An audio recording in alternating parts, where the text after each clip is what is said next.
ข้าพเจ้าอำไพจิตร บรรณนท์ทรัพย์สิทธิแสวงชาติจากเขตเลือกตั้งที่15แขวงจำปาสักขอมีความเห็นต่อการปรับปรุงกฎหมายว่าด้วยก่อนรายได้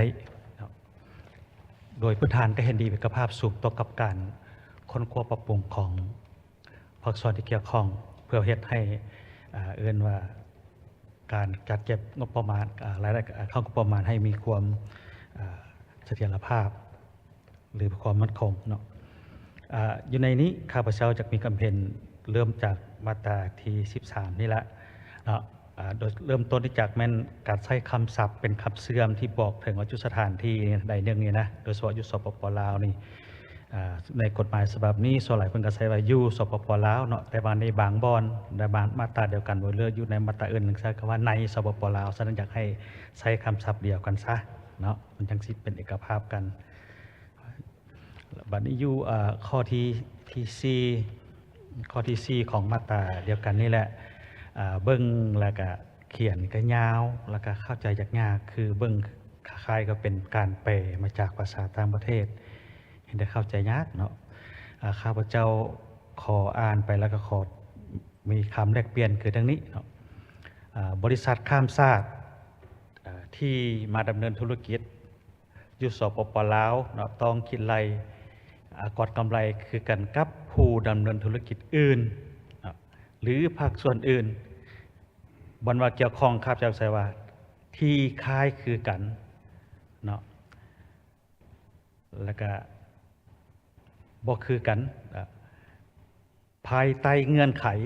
คือกันภายใต้เงื่อนไขคือกันนี่ครับพระเจ้าใส่ว่าภายใต้เงื่อนไขเดียวกันเพื่อบ่อยากมันทำซ้ำซับกับว่าคล้ายคือกันนี่นะคือกันหลายเท่าภายใต้เงื่อนไขอันเดียวกันเนาะหรือคล้ายคือกันโดยพิจารณาจากการดำเนินข้าพเจ้าจะว่าจากการดำเนินธุรกิจเนาะเพื่อให้มันแจ้งนะบ่อยากคันเขียนที่ก็เข้าใจอยู่ดอกแต่มันก็ตัวสิเข้าใจกับอ่านยากเพิ่นอาศัยยะวางซื่อละใช้คำเดียวนะข้าพเจ้าจากการดำเนินธุรกิจจุดจากทรัพย์สินและความเสี่ยงที่แบกหาบนี่บ่เข้าใจแบกหาบได้เนาะที่ความเสี่ยงและความเสี่ยง จากการดำเนินธุรกิจเนาะข้าพเจ้าขอเปลี่ยนแนวนั้นถือบ่ฮู้ว่าสิถือตามจุดประสงค์ของผู้สร้างหรือบ่เนาะโดยผ่านสถานที่ดำเนินธุรกิจถาวรและบัดนี้ว่าในกรณีที่ภาคส่วนเกี่ยวข้องดำเนินธุรกิจการค้าหรือการเงินและเงื่อนไขหรือกำหนดเงื่อนไขที่ภาคส่วนอื่นที่บ่เกี่ยวข้องกันนั้นว่านี่นะว่านั่นล่ะคะแนนก็จะว่าให้คะแนนช่วยสหกรณ์คิดไล่อากรรายได้อากรกำไรของภาคส่วนที่เกี่ยวข้องนั่นคือกันกับภาคส่วนเล่านั้นตามกฎหมายเราบ่อยากว่าใช้สิทธิ์นะคันว่าสิทธิ์ว่าเราเฮ็ดก็ได้เพื่อก็ได้เดี๋ยวให้เราเฮ็ดปฏิบัติโลดเนาะแล้วอยู่ในวรรคสุดท้ายนี่คือกันเข้าใจยากถ้าหากข้าพเจ้าขอถ้าหากข้าพเจ้าจะขอเป็นถ้าหากในค้าหรือการเงินซึ่งภาคส่วนเกี่ยวข้องกันได้ดำเนินไปในลักษณะที่ภาคส่วนที่บ่มีส่วนเกี่ยวข้องกันนั้นเนาะจะบ่ได้ดำเนินนี่หมายถึงหยังเนาะจะบ่ให้คิดไล่หั่นบ่เนาะข้าพเจ้าอยากให้ถ้าแม่นท่านข้าพเจ้าอยากให้ว่าที่ภาคส่วนที่บ่มีส่วนเกี่ยวข้องกันนั้นเนาะสำหรับการบอนว่าดำเนินปะไปแล้วใช่ว่าเริ่มว่าสำหรับธุรกรรมการค้าหรือการเงินที่สมเหตุสมผลให้คะแนนช่วยสหกรณ์แก้ไขมูลค่าและเงื่อนไขของธุรกรรมที่ดำเนินระหว่าง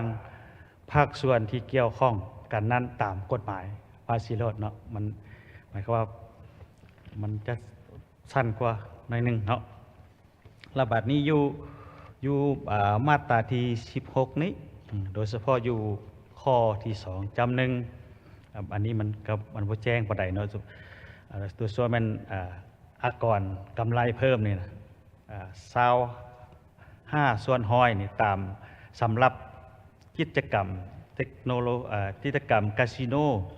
ภายหลังสิ้นสุดการนำใช้รัฐบัญญัติ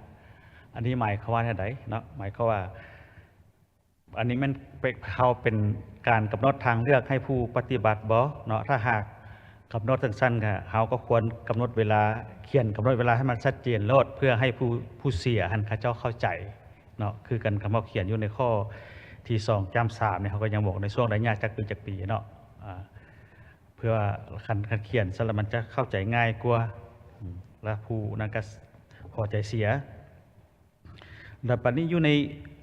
วรรคสุดท้ายนี่นะวรรคสุดท้ายมันเขียนว่าสำหรับ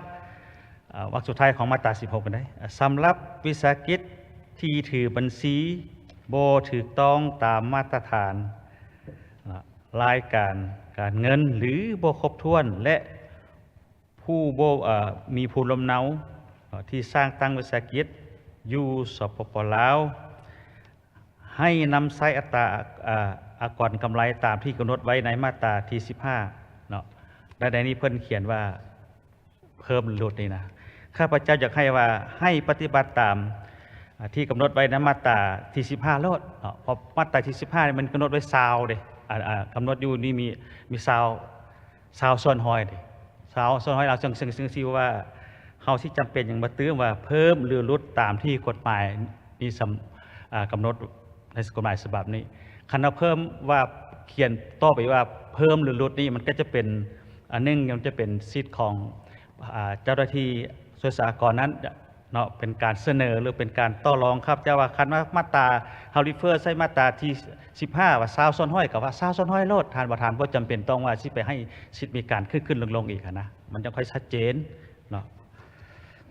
และอันสุดท้ายนี่อยู่บอนมาตราที่38นี้เนาะมีหลายท่านก็ฝากข้าพเจ้ามาว่าการปรับปรุงนี้ก็ให้มีผลประโยชน์ทางเบื้อง2ฝ่ายเบื้องรัฐบาลเบื้องรัฐได้หรือเบื้องพลเมืองได้เนาะเพิ่นอยากให้ว่าเริ่มจาก0หา20%เนาะ20%หมายก็ว่าบอน5เป็น10